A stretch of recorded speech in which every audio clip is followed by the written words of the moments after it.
Hello, and welcome to my channel. In this short video, I'll show you how to remove the chuck from a cordless drill.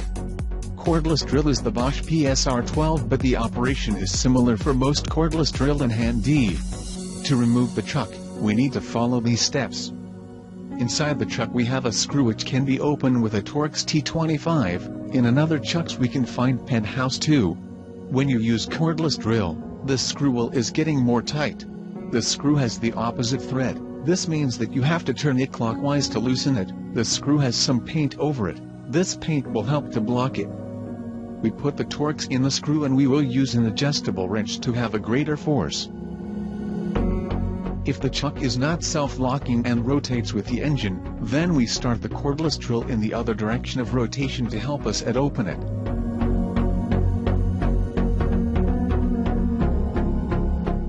Don't forget, like and subscribe.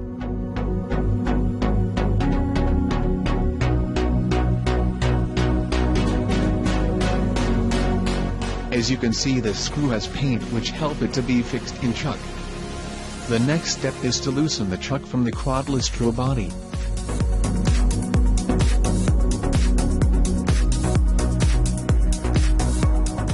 We open it opposite clockwise. For this we need an Allen key, which we squeeze well in the chuck, and with a hammer we hit it hard.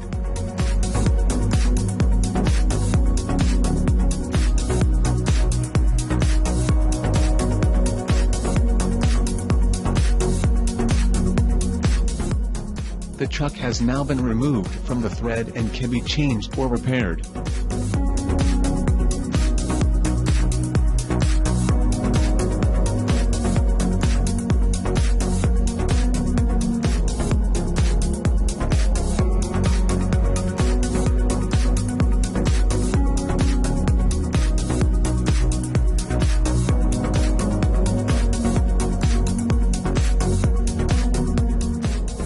So to open this chuck, you need a T25 Torx and T45 Torx, an adjustable wrench and a hammer. Thanks for watching. And do not forget, like and subscribe.